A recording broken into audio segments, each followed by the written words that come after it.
अस्सलामुअलैकुम फ्रेंड्स, मैं हूं फजल अजीम अपने YouTube channel basic maths and science के साथ। फ्रेंड्स, आज हम हाजिर हैं एक नए topic total internal reflection. Topic शुरू करने से पहले आप सबसे रिक्वेस्ट है, जिन्होंने चैनल को अभी तक सब्सक्राइब नहीं किया या चैनल पर नए हैं तो काइंडली चैनल को ज़रूर सब्सक्राइब करें, साथ में लगे बेल आइकन को भी प्रेस करके ऑल पर क्लिक कीजिएगा ताकि हमारी हर नई वीडियो आप तक पहुंचती रहे। ठीक है, और अगर वीडियो अच्छी लगे तो लाइक ज़रूर कीजिएगा। तो शुरू करते हैं। Total internal reflection. Total internal reflection किसे कहते हैं? ठीक है, टोटल इंटरनल रिफ्लेक्शन की एक्सप्लेनेशन हमने लिखी है, when light ray enter from denser medium to a rare medium it refract away from normal. जब लाइट रे डेंसर से रेयर में जाती है तो ये अवे फ्रॉम नॉर्मल रिफ्रैक्शन होती है। ठीक है, ये हमने गुज़श्ता वीडियो में डिस्कस किया था। At critical angle maximum refraction occur. जब क्रिटिकल एंगल इंसिडेंट रे जो है वो क्रिटिकल एंगल पे हो, ठीक है, तो मैक्सिमम रिफ्रैक्शन यानी रिफ्रैक्टिंग रे जो है, जब इंसिडेंट रे जो है, फॉर एग्जांपल ये हमने वाटर का लिया हुआ है तो वाटर का क्रिटिकल एंगल जो है वो 49 है। ठीक है, तो 49 डिग्री पे जब हम क्रिटिकल एंगल पे लेते हैं तो रिफ्लेक्टेड रे जो है वो हमारे पास मैक्सिमम होता है, यानी 90 डिग्री का बिल्कुल इस प्लेन के साथ जाता है। अगर 90 डिग्री से हम 1 डिग्री भी बढ़ाएंगे तो ये वापस उस मीडियम में आएगा, रिफ्रैक्शन नहीं होगी बल्कि रिफ्लेक्शन हो जाएगी। ठीक है, तो at critical angle maximum reflection occur when incident angle become greater than critical angle.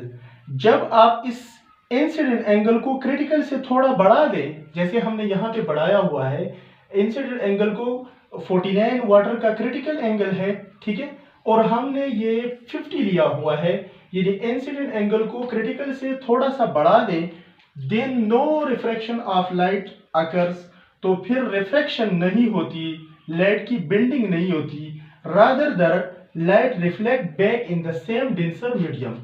Light जो है वो वापस उसी डेंसर मीडियम में वापस रिफ्लेक्ट होती है, और इसको क्या कहते हैं, such reflection of light is called total internal reflection.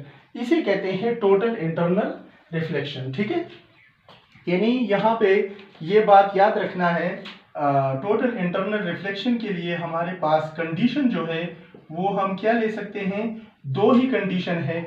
Number first condition ये है कि इंसिडेंट रे जो है, इंसिडेंट रे आई आर हम ले लेंगे, इंसिडेंट रे जो है ये हमेशा डेंसर मीडियम से डेंसर टू रेयर होगी। ठीक है, इंसिडेंट रे हमेशा डेंसर मीडियम से रेयर में जाएगी, तो तब टोटल इंटरनल रिफ्लेक्शन हो सकती है। एक कंडीशन ये होगी। ठीक है, और दूसरा कंडीशन जो है टोटल इंटरनल रिफ्लेक्शन के लिए वो हमारे पास ये है कि इंसिडेंट एंगल जो है, इंसिडेंट एंगल ये must be greater than critical angle. ठीक है, यानी इंसिडेंट एंगल जब क्रिटिकल एंगल से लाजमी तौर पर बड़ी होगी तो तब टोटल इंटरनल रिफ्लेक्शन हो सकती है। यानी जब ये दोनों कंडीशन पूरे होंगे, एक लाइट रे डेंसर से रेयर में जाए और दूसरा उसका इंसिडेंट एंगल जो है क्रिटिकल से बड़ा हो, तो फिर रिफ्रैक्शन की बजाय क्या होगी, रिफ्लेक्शन होगी। लाइट रे जो है वो वापस उसी मीडियम में बैक रिफ्लेक्ट होगी, यानी यहाँ से इस मीडियम से जा रही है, ठीक है, और बाउंस बैक होगी उसी मीडियम में वापस आ रही है, तो इस फिनोमेना को कहते हैं टोटल इंटरनल रिफ्लेक्शन। ठीक है फ्रेंड्स, एक मरतबा फिर इसको देख लें जरा।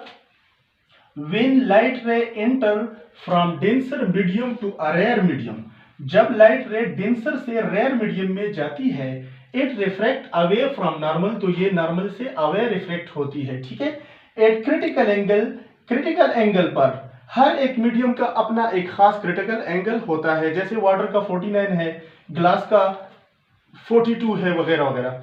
Eight critical angle maximum refraction अकर, क्रिटिकल एंगल पे रिफ्लेक्टेड एंगल जो होती है वो 90 डिग्री होती है, मैक्सिमम रिफ्लेक्शन होती है।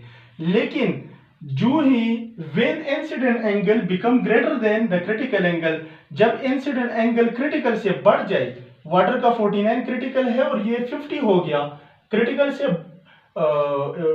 जो है ये क्रिटिकल एंगल से बढ़ जाए तो फिर क्या होगा, then no reflection of light occur, फिर रिफ्लेक्शन नहीं होती बल्कि रिफ्लेक्शन होती है।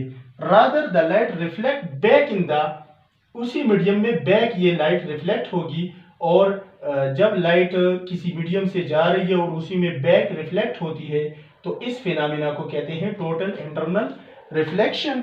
और कंडीशन आपको ज़हन में आपको समझ आ चुकी होगी कि दो कंडीशन टोटल इंटरनल रिफ्लेक्शन के लिए ज़रूरी है। इनमें अगर कोई एक कंडीशन भी पूरा नहीं हो रहा तो टोटल इंटरनल रिफ्लेक्शन नहीं हो सकती। नंबर फर्स्ट कंडीशन है कि इंसिडेंट रे जो है वो हमेशा डेंसर टू रेयर होगी, यानी इंसिडेंट रे हमेशा डेंसर से रेयर में एंटर होगी। और दूसरा कंडीशन इसके लिए है टोटल इंटरनल के लिए कि इंसिडेंट एंगल जो है वो हमेशा क्रिटिकल एंगल से ग्रेटर होगा, तो तब टोटल इंटरनल रिफ्लेक्शन हो सकती है। ठीक है, तो आज का यही टॉपिक था, टोटल इंटरनल रिफ्लेक्शन। शुक्रिया, अल्लाह हाफिज।